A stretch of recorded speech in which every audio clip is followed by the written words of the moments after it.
So much that I get to do for a living. I talk to people who are legends just in their own mind. Now I get to talk to somebody who's an actual legend, which I could not be more thrilled. His book, new book, I Just Remembered, is available right now. Everyone should go get it. It's a fascinating read. You're a fascinating man. Good to see you, Mr. Reiner. Carl Reiner, how are you? Carl. Good to see you, Carl. Yes. Thank you for inviting me in here and having this I chat. didn't invite you. You asked to come. I did barge in. I didn't even think you would know who I was. I think all you know is throwing football, catching football. Well, I like to think that I could get a little bit out of the scope of it. I knew a that little about bit. you. No, I know, but I'm pleased to be here. Number And one. I really am pleased to have you. I don't know you. about all those guys, but you are. I thank you. I don't know any of those. You trust every one of them? No, I don't. They won't take anything? Here's my issue. They won't take any souvenirs? Here's what I ask. I don't ask this normally of interview subjects. Can you watch my back for me during this entire conversation? Because my back is turned to them. I don't trust them at all. Okay. One of them has valuables of mine on his person. Larry, will you check and see they don't pick up things? Thank you. Okay. And if there's any false moves, just give me a heads up, because I can move in any direction that you tell me to send. Why write this book, Carl? Why not? You know, War and Peace has been written. I was going to write one about. I looked at every subject in the world. Everything has been written. The only thing that was not written is the history of my life. And I figured, who better? I know me. I know me better than anybody. Right. And except my wife, who knew me better than I knew myself. Now, your wife, people will know obviously from your career. Was she in one of Rob's movies? Correct? Wasn't your wife? Yes, she. As a matter of fact, the AFL put out the iconic lines in show business. There were 10 of them. They narrowed it, winnowed it down to 5. And I have I don't know if it's in this book or my other book. And I said, the chapter is Estelle Reiner, one ahead of Humphrey Bogart, because she had a line that Rob had in his movie When Harry Met Sally, "I'll have what she's having," and it was. Gable with, Frankly, my dear. I don't give a damn. Make My Day, Clint Eastwood. Humphrey Bogart is going to be star of something big. And Estelle Reiner doing, what was the other one? Anyway, there were 5 of them. But Estelle was one better than Humphrey Bogart. She made the top 5. Top 5. No kidding. And to this day, somebody's always saying that. I love what she's having, which is an iconic scene for sure.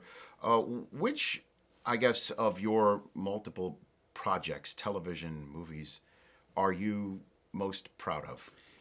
I was asked that many times, and I have to say, and I wrote it, I think it's in this book.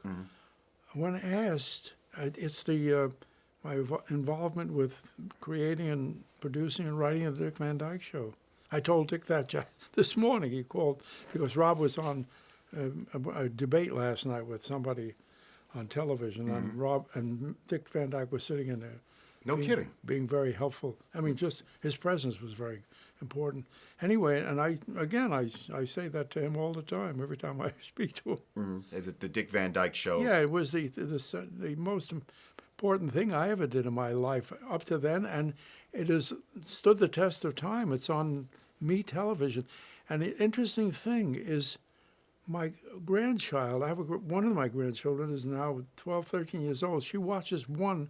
There are 158 of them. She watches one every morning before going to school or whatever she does, and laughs. Interestingly enough, again, it's something that can obviously translates to today for many reasons, the writing, the acting, but it's about television. It's about television. And not and back when it was on, was there anything else on TV about TV? No, and that came about in a very interesting way, because when I finished the show of shows, that was review format that was disappeared until Carol Burnett beautifully brought it back. Best ever. She's the best of everything. And I was asked to do situation comedies, and they weren't very good, the ones they were handing me. And my wife, in her infinite wisdom, said, "Why don't you write one?" And I said, I don't know how to. And one day, and I've told this before, so if you've heard it, bear with me. I was coming along the West Side Drive in New York, lived in New Rochelle, and I said, Reiner, I never use my first name when I talk to myself. Okay. I recommend talking to yourself. If you're smart, ask good questions, you'll get good answers. And I said, what ground do you stand on that nobody else stands on? I said, well, I live in New Rochelle, work in New York. In New Rochelle, wife and 2 kids. In New York, I'm working on a variety show. I said, I'll write about that. When he comes home, he talks about his family. He talks about the show. When he goes home, he talks about his... Anyway, I'll write about that. And I wrote a show called Head of the Family. Mm-hmm. And it was picked up by Peter Lawford. He was going to do the pilot. And I said, oh, my God, if I have a pilot, I better write a Bible for other writers to come after me. So I wrote 13 episodes that summer in Fire Island. Every 3-4 days, bang, another one would pop out like popcorn. And so I did the pilot with a girl named Barbara Britton, a very good actress, and Morty Gunthy and Sylvia Miles playing the other characters. It was okay. It was just, I was okay. It was okay. It went away, disappeared, and I went on to write a Doris Day movie. I was on in Universal now. And Sheldon Leonard and Danny Thomas had a thing called T&L Productions. My agent, who was dying that, he had 13 episodes lying on the script, Harry Kalsheim. They were gold as far as he was concerned. He gave them to Sheldon. And Sheldon called me in and said, these are very good. And I said, I said, sorry, Sheldon, but I don't want to fail with the same material twice. Yeah, right. And here I do a good impression of Sheldon. Okay. He says, you won't fail. We'll get a better actor to play you. And he suggested Dick Van Dyke. And the rest is history. The rest is history. Yeah. And then Mary Tyler Moore is in this, and she goes on her own iconic television program. God, she became about television, yes. about television news, right? Which, again, in but at that time, I was writing about what I knew about. Sure. I was writing about the home life of a television performer, a writer in that case. And as a matter of fact, in our writing room, with 6 or 8 writers, couldn't afford to have in a half-hour show to cater to more than 2 or 3. So there were 3 writers. But it was basically that. I was writing about myself, which I continued to do. That's the only subject I really know about deeply. You're really good about. Yes, I'm very. Talking about yourself and writing about yourself. Oceanography, I know a little about. They fish down there. Oh, so that the oceanography book that your fans are clamoring for, they should not hold their breath. Don't hold their breath. Okay. So when did you turn to directing? When did you first start doing that? I'd written 2 screenplays. One was The Thrill of It All, and another was Art of Love. And it was done by another director, and I saw it, and I was very upset when I said, my God, in comedy, you don't cut to the joke. And if a guy has a joke, you don't cut to him. Mm-hmm. If you're in a 2-shot, the guy says the joke, and you see the reaction of the people. And everything was, and I was so upset, so I said, then the next time I was going to do something, which was Enter Laughing, I wrote a movie and my friend Joe Stein made a play out of it, became a musical later, but we made a movie. I was going to direct and produce a movie with Joe Stein. And I decided to direct it only to protect the material, to make sure that the material is delivered by somebody who knows what comedy is supposed to be, mm-hmm. You know, if you're in comedy. So that's how I became a director, to protect my material. To do your own material in the manner in which you wanted it to be done. One of my favorite movies of all time is Where's Papa? Oh, yeah. Well, I had nothing to do with the writing. That was it. Right, but you just directed that Robert film. Klein, brilliant, yeah. When I read that script, I said, no way they could make a movie out of that. That was pretty subversive. And that's what the challenge was. I said, well, there's no way we got to make it then. Right, and Ruth Gordon and George Siegel were spectacular together about a son living with his mother and trying to get a relationship himself, and couldn't put her in a home. He couldn't say the word home. And one memory I have directing that movie was at one point she pulls his pants down and says, "Oh, look at that tush," and she said, and she gives her a kiss. Right. She said, "I don't think I would do that." I says, "But it's funny." She says, I wouldn't like to do it unless the director absolutely insisted. I said, I insist. And she did. Yeah. So Ruth Gordon was shying away from kissing but she George was wonderful. Siegel's tush. I mean, she was. Yeah. She did it. Right. She was an icon on Broadway. My God, she had written one of the best shows ever written about Broadway. She was a wonderful writer too. So she was an icon, When I had to say that to her, I said, "Oh, but I did." Well, you've directed George Burns. You've directed Steve Martin in Yes. several films. Which is when you have the guys like that, you don't really need to direct. You just have to say, "There's your chair, sit down." What was it like directing George Burns as God? What was that like? Well, George Burns is God. I cast him because when I remember his television show, when they were looking to cast that character, I said, he used to do a television show where he'd stand outside of his house and tell you what was going on inside of his house. He seemed to have a know-it-all attitude. I said, that's God. And that was what propelled me to ask him to do that. And he was magnificent. I will give you, for your audience, Please. Can we get a little salty? Please. I've told this before, but I think it's worth repeating. You guys will like it. The last day of the show, I always used to ask George about his family, and he never talked about him. He talked about show business, frick and frack and the old days. I said, you never talk about your kids. He says, they're boring. They're nice kids. They're boring.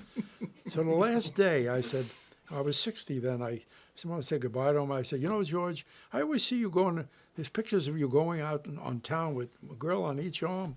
I said, I would like to know what I have to look and what's in store for me when I'm 80 years old sexually. I would like your advice. And this is his advice. His advice to all of you. He said, he was 80-something. He said, you ever try to put an oyster in a slot machine? That was it.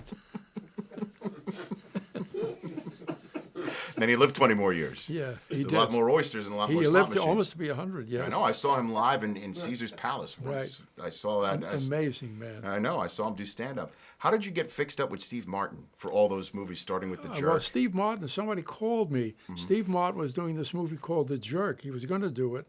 He had never acted in a movie before except a little short subject. He wrote it himself. He had done big venues. 46,000 people used to come to see this wild and crazy guy. He'd done Saturday Night Live. I think it's on Saturday Night Live, or I'm not sure. Yeah, He right, did. yeah. And he worked with Rob on The Smothers Brothers as a writer. I knew of him.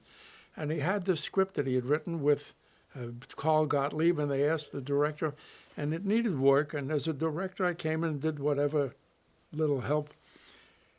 And it was just putting it on its track with Steve Martin. Steve Martin is maybe one of the most brilliant writers ever put pen to paper. If you read his autobiography, Yes. I Was Born Standing Up, there's never been a better biography. It's got informative and sad and touching, and it's just brilliant. His book on art is the same thing. He's got a book on art, on the art dealers. It's incredible. So, guys like that, all you have to do is, my biggest direction after Sheen was done, that was good, print. You got anything left in you? You want something you want to try? And there's always something they want to try. Sure. Usually got in. Certainly. I remember going with Steve. I've told this before, but we used to ride together and talk about the scene, going to work. And we'd talk about the scene we're going to do. And he had an idea for this scene, and I said, we just tore the set down. And when he came there, and I said, hey, can you put a piece of set, just the side of a set, coming around the corner, when he's going out in the world for his first time, and he's this neophyte, born a poor black child, he doesn't know where he's going. He doesn't know he's going to be able to function in the world. And he's getting advice from his father. He said, wait, son. He said, you see that there? And he pointed to some dog duties. That's shit. What is that? He says, that's shit, right. And he takes out, he says, this is a can of Shinola. This is Shinola. Now, what's this? And Steve says, Shinola. And what's that? Shit. You can go, son. And the phrase was, if you don't know shit from Shinola, well, he was ready to go. He knew that. He was armed and ready to go out into the world. But Steve Martin came up with that on the way to work. So he's got that kind of mind. Yeah. You also directed John Candy, Oh, yes. Summer Rental. Oh, yes. And he was at the height of being John Candy. I know. What was it like to work with him? Well, he was just one of the sweetest human beings ever. Everybody loved John Candy. As a matter of fact, one of the saddest things about it, he said, I'm not going to live long. He had this family condition, heart, whatever. he was overweight, and one of the biggest things for heart condition is overweight. And I said, we're going to have a, at that time I was going to the Pritikin Institute for health, just for eating right, vegetables, fish and chicken, no steaks, no meats, but mainly vegetables and salads.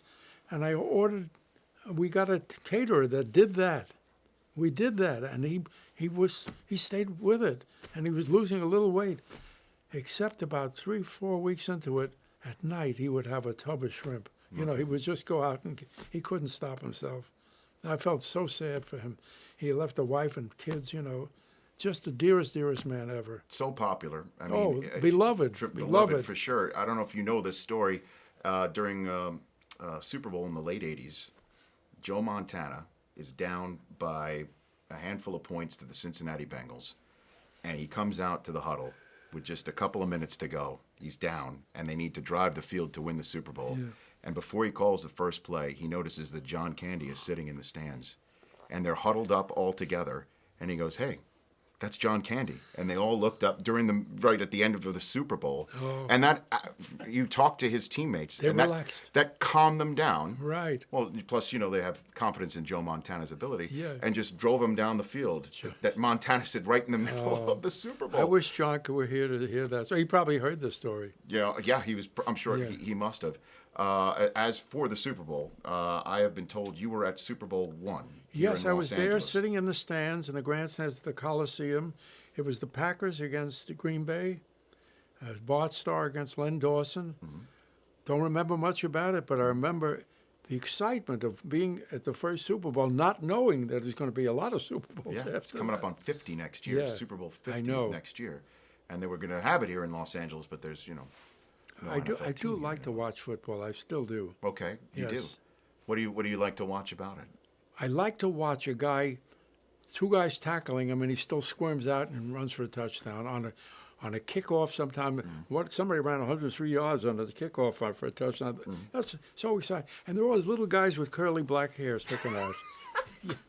And by the way, I was remembering one thing. Yeah. When I started watching football, there were no black athletes. There were no African Americans. Mm-hmm. Buddy Young was the first one I remember.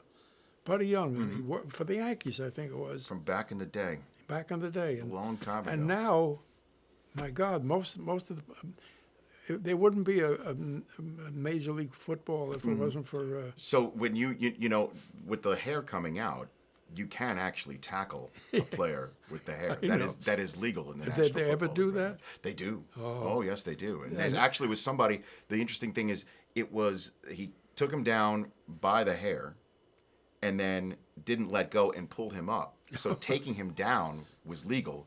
Pulling him up was a penalty. Oh, my goodness. That is after But why wouldn't they cut their hair knowing that could happen? It's a great question. My parents ask me that. My wife wonders the same thing all the time. The coach, if a coach had any kind of power, he would say, "Gentlemen, if you have that hair, you tuck it under your helmet, or you cut it, or you're not on the team." If you were a coach of the National Football League, Carl Reiner, I would say that. That would be your edict? Absolutely. Cut your hair, or you don't play for me. And don't eat big meals before a game. I don't know. That is also probably what they actually teach them now. Is right. Don't cut. Don't come like that, and don't eat. And don't forget to vote. Don't forget to vote is always good, just in any walk of life. Did you meet any players? Any players in your day? Never in my whole life. No kidding. When I was a kid and living in the Bronx, I admired a guy named Paul Governale. Mm-hmm. He played for Evander Childs. I think he later played for Columbia. Mm-hmm. He was a good-looking kid who could throw that beautiful. He held the football. He held it that. Usually they hold it this way. He held his finger on and he spun it. Oh, it was beautiful. So you've never met even a coach? Not even a coach? No, not a coach. No. The closest I come to it is meeting you, and you'll probably invite me to meet one of these guys. I would love for that to happen. I'm sure, I put you together with Bill Belichick of the New England Patriots. I'd much rather sit here and watch. You see the big screen I have? Yeah, right. So much more comfortable. Yeah, than actually going to the football Yeah, games. of course, because there it's you have to park. You But have to there are some walk. coaches that need, I think, a little bit of a loosening up, a little bit of a sense of humor. I think, and I think you could be useful in that Okay, respect, Carl, for sure. I'll write jokes. So I think I know the answer to this question, but I'll ask it anyway. The funniest person you've ever met? I want you to answer that question. I think you'd say Sid Caesar would be the answer. No, the funniest person I ever met is Mel Brooks. Mel Brooks. The funniest performer I ever knew was Sid Caesar. No question about it. But Mel Brooks is the single funniest person I ever met. Without, you wake him up in the middle of the night, ask him a question, you'll get a funny answer. We did, I think, 6 albums. Mm-hmm. And the first 3 or 4 albums, he never knew what questions they were going to ask. We did that for 10 years before we put it on tape. We figured it was for parties. First time I did it was in the office. Mm-hmm. I happened to get up, I heard him doing something funny. I got up, and the following day I heard him. I sold it so many times I don't want to do it. Let's say for 10 years we did it just to entertain ourselves. Just where you're the interviewer. Knowing it was, it was 4 years after the war. He was using a Middle European Jewish accent. Mm-hmm. The Jews Hitler had done pretty badly on the Jews, and we didn't want to malign the Jews anymore. So we did it only for Jews and non-anti-Semitic Gentiles at parties. And we did it all. We did it for 10 years, from 1950 to 1960, and everybody, and until one party. I've told this 100 times too. Please. At one party, an A-list party that Joe Fields, a big producer on Broadway, was out here, and Mel came to visit, and he says, "Oh, he's out here. We're going to make a party, you guys." At that party, 4 people came up to us after we wailed for an hour and a half. One of them was George Burns saying, "Is there an album?" We said, "No." He said, "Put it on an album. I'm going to steal it." Edward G. Robinson, the great actor, said, "That could be a play on Broadway. Make it I want to play the 1,000-year-old man on Broadway." Right? I said, "He's 2,000. Could play any age." He did say that. And it was Steve Allen, and he was the sweetest human being ever. Mm-hmm. He loved to push comedy forward. He says, "Would you put it on tape?" We said, "You want to be a part?" And we would have done it for him. He says, "No, I have a studio, World Pacific Jazz. I do my jazz albums. Take it over for a night. He said, if you like what you hear, use it. If not, throw it out and burn it." We took the studio, invited 200 people, and for 2 hours we wailed. We cut it down to 47 minutes, and the 2,000-year-old man record came out. We still weren't sure who it was for. This story I've told too, that I was working at Universal at the time. I had a bungalow. Next door to me was Cary Grant, and he came to say hello one day, or we met on the path, and I gave him an album, and he came back the next day. He said, he was hilarious. He said, "Can I have a dozen?" I said, "Dozen?" He said, "I'm going to England." I said, "You can take it to England?" He said, "Yes, they speak English there." He came back and he said, "She loved it." I said, "Who's the Queen Mother?" "As you played this at Buckingham Palace?" "Yes." And then I said to him, I said, "If the biggest chicks in the world liked it, it's got to be."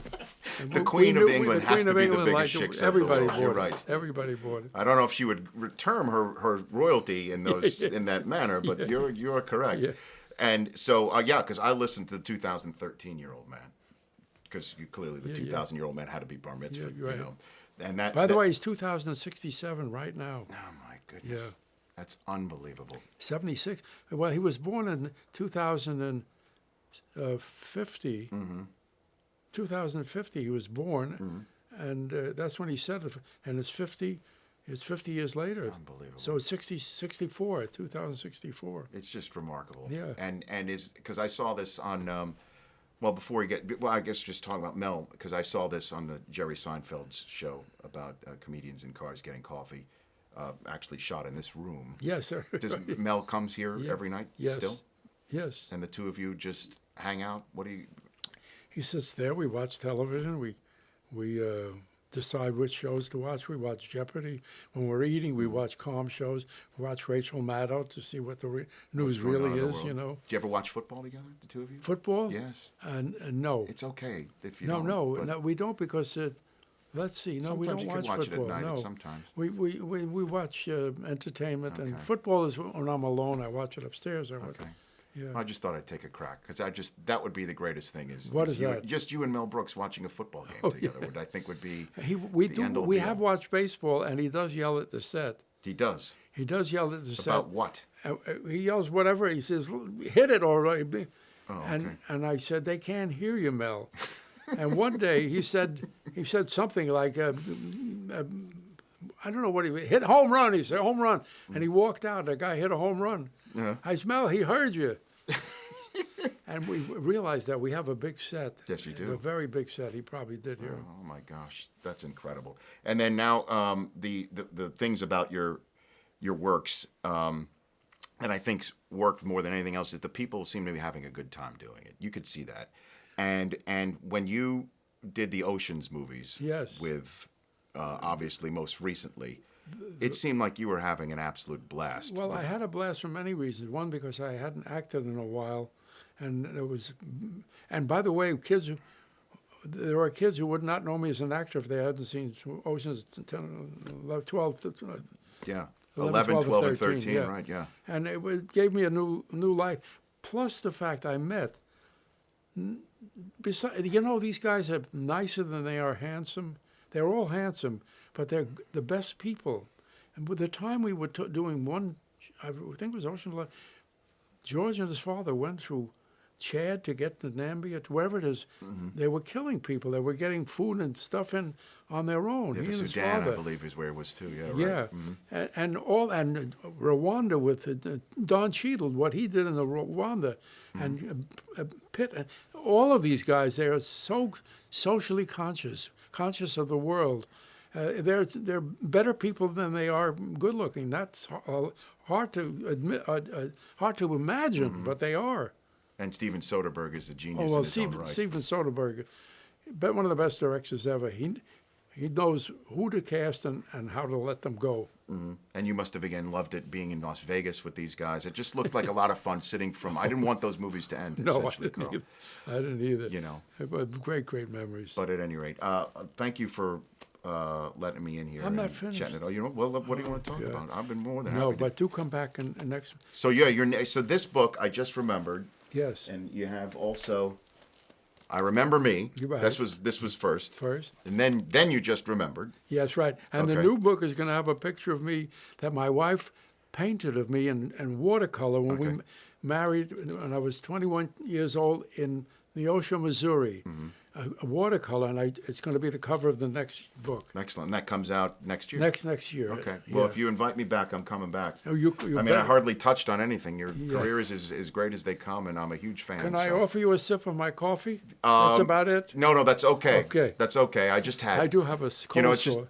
I'm not supposed. Well, I also, it's just like before big interviews, I don't Yes. want to, that bloated feeling. Who are you interviewing next? Who am I interviewing next? I think I'm interviewing. Who am I interviewing next? Who was the most even know. surprising interview you had where you didn't know the depth of the person you were talking? You say, "My God, he's smarter than I thought." Oh, that's. Not me. See, I wasn't expecting to have the tables turned here. Yeah, right let's now. turn the table. You know what? The person who that would be, where I couldn't believe they were as in depth. That's fascinating to me. Wow, who would that be? Because there's so many football players that you don't know about them because all you see is the helmet, Yes. and when they take the helmet off, they're screaming and yelling. So you never really know what's really behind all There of was that. one football player. What's it? The quarterback. I remember his name in a second. Sure. What team? When did he I heard play him being for? interviewed, New Orleans. Yeah, Drew Brees. Yeah, I heard him being interviewed. Well, he's a politician in the making, Carl.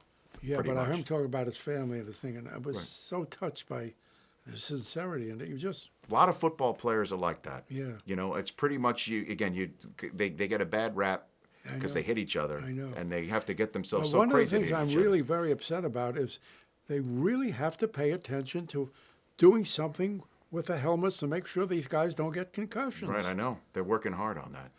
They should spend every working hour, wakeful hour doing that, Mm-hmm. because when we see the life expectancy of these guys, I'm very upset when I read that. When I get up, Mm-hmm. I wrote about this. When I get up, first thing I do, I read the obits. If I'm not in it, I'll have my coffee.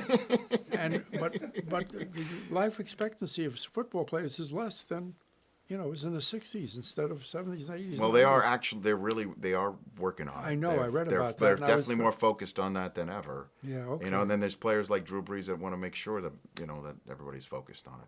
So I guess that's my long-winded way of saying I don't really have a lot of football players are deeper than you think. I know. You know, I mean, I don't know, but I'm happy to hear that. Yeah. So yes. Now you know. Now you know. Thank you again for having me in here. Okay. I mean, Any other questions you have of him? Anybody? Do any of you want to raise? Did anybody make a false move towards me? Because I was just focused on this interview. Yeah. No, I'm not management. Okay. I'm just the on-air guy. Okay. No. Yeah, just one question. Sure. So you're trying to, are you expanding out? Are you leaving NFL? Who, me? No. Yeah. No, I'm still doing it. I still work on Sunday nights Yeah, and Sunday mornings and Thursday nights. right. But interviews like the one that we've just conducted are exactly the type of thing that I want to do. And when will we see this? Next week. Where? Oh, on the NFL. No, on this is for a talk show that I do on DirecTV, and this is the neat thing is starting next week. We're on 150 radio stations coast to coast as well at the same time. And there's an app that you can get on your phone or your iPad, which is the way my parents watch me up in Northern California. It's really amazing that my 78-year-old mom is watching on an iPad. She hit the wrong button and actually FaceTimed me on my phone during a show, which was fascinating. So, Have you interviewed Michael Strahan at all? oh yeah, I love him. Oh, he's Strahan's one. the greatest. Hey, you know, I love the fact that they put him on. They put him on. You know, he wasn't on the football. Just lately, he became a member of the one of the pundits. Yeah, Yeah. yeah. He's on in the morning with. He took Regis's spot. Oh no! I meant he's been on that show. Yeah, yeah. But he's on a football. He's one of the pundits on the football. Yes, on the Fox Sun. See, you Yeah. do watch football. Yeah, I do. He Absolutely. goes to college too. No, terrific. Which college team do you watch? Is there one specific? USC and UCLA, I root for them because they're out here, Right. and I root for the Green Bay Packers because I heard that people own that. The guys Yes. who watch it own it. Yeah. Does that still exist? Does it still exist? That's a reason enough to root for that team. You're a populist. I am Yes, a populist. You're a populist when it comes to politics and football. Yeah, they do own that. I thought that was the most Plus- amazing thing that I've ever heard. When I never heard of anything like that. Well, it's amazing when you go to Lambeau Field, which is where they play, and it's unlike any other spot in the NFL because you go and it's a small town. Obviously, Green Bay's a small town, and you're driving, and it's a gas station, a laundromat, a Kmart, a Target, and a football stadium. One after another after another, and it's just unbelievable how that works. They lost last week, didn't they? They lost last night. Last night, what was the score? They lost 37-16. They lost last night on Sunday Night Football. Who were they playing? They played the Saints. The Saints, In right? New Orleans, Drew Brees. Yeah. Yeah. Anybody who calls himself the Saints, that's so egocentric, isn't it? Well, yeah, that's true too. How about the new Brunswick Gods? Gods. I think that's in the Canadian Football League. I think that's taken by the Canadians. Yeah, you're right. The Saints, but they have the Fleur de Lis on the side of their helmet. The St. Louis Lords. Thank you very much, Carl. I Okay. appreciate it. Much appreciated. The Corpus Christi Christs. I think these are fantastic. You want, just a minute with these? Sorry? Just a minute with those? And Yeah, just, I'd love and that. Just kind of how you listen to them and just like a minute or two. Oh, yeah. Like that, because I think that's Sure. it's fascinating. Are we rolling on Yeah, that? we're supposed Oh, to be. terrific. Is that ink good? Yeah. Is that pen? No, here, I have one Just right make here. Sure it works. I have one right here. Terrific. Thank you. This is these are albums that I had my parents send down because they save everything. My parents are Rat Packs, and I should put their names on it. oh sure, yeah, Yeah. Well, actually, this is for me. Carl, Oh, well, then it's for know. you. Then I'll put. But your if you name. don't mind signing these books for my parents, they would No, go okay. crazy. But yeah, It's RICH, right? yes sir. Very good. Yeah, but this one, seriously, I listened to this album. I mean, again, I think it's a window into who I am and what my DNA is. Well, other kids were listening to whatever albums they were listening to when they were kids. I was putting on the 2013-year-old man by Carl Reiner and Mel Brooks. Is that what made you get into interviewing? I don't know what made me get into whatever, but all I know is I just love comedy. I did stand-up, and I try to do as much as I possibly can with anything to do with this, and that's part of the reason why I wanted to do a show like this. Is Can you read to meet that? and interview Read it people. to Yes, everybody. to Rich, a clever, smart, and charming genius. Wow. Love, Carl Reiner. That's a walk-off right there. But Here. couldn't you be a dumb genius? Tell them what you really think on that one. Yeah, wow. I will take this and run with it. I hope they But there it is. photographed Oh my gosh. Yeah, we got it. that. Great. Oh my God. Yeah.